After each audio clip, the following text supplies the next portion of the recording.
Today in the Scottish borders, I've parked up and decided to pay a visit to an old friend. Someone who I first saw when I was about 10 years old. A moment I've never forgotten. And an old friend that I've come back to see ever since.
I was about 10 years old when I was brought here with my parents, and I gazed up and I looked at this magnificent statue of our national hero, William Wallace.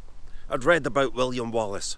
I'd read and reread the Nigel Tranter books and anything else that I could devour on the tales of William Wallace. I even read Sir Walter Scott's Tales of a Grandfather. Looking up at this statue, as a 10-year-old boy, this was massive. This is the very first statue to be erected to William Wallace in Scotland.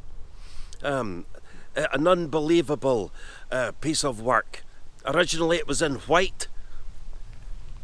I am always happy with the way it is now. Before it's been, the shield has been painted and what have you, but I love to see it in this sandstone that we see it in now. But to see William Wallace gaze over what was once the Selkirk Forest, his hideout, his lair, where he conducted his guerrilla warfare from, and to see him looking south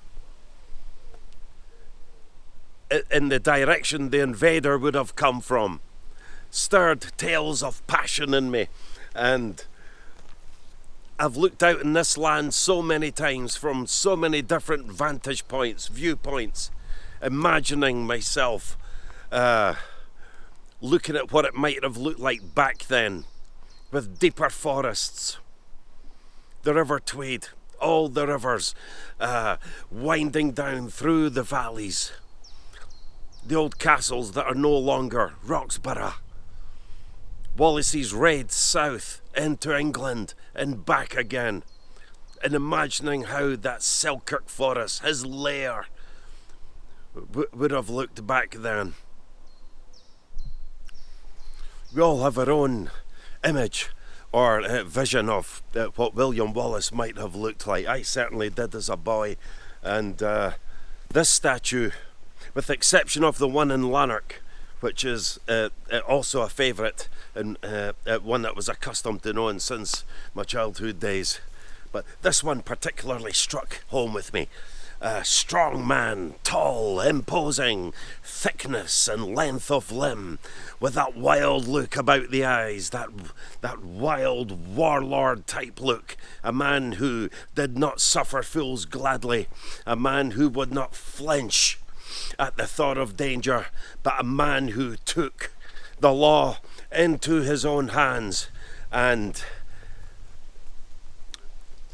was passionate about his quest to rid the land of the invader.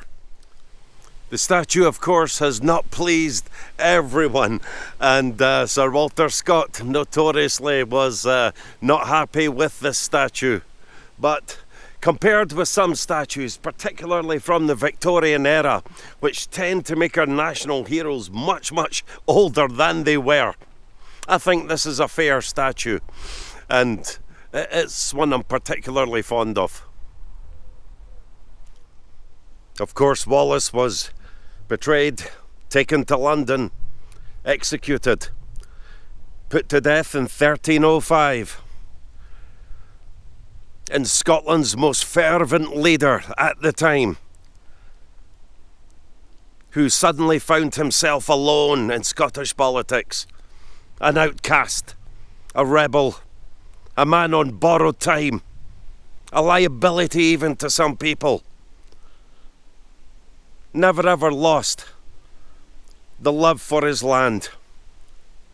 I've no doubt that even his lair, the Selkirk Forest, which is out there in its modern form, would have been a place of great beauty, and not only a place that he operated his guerrilla warfare from, but a place that he found, at least for a time, tranquil peace, beauty, and appreciation to the land for which he belonged.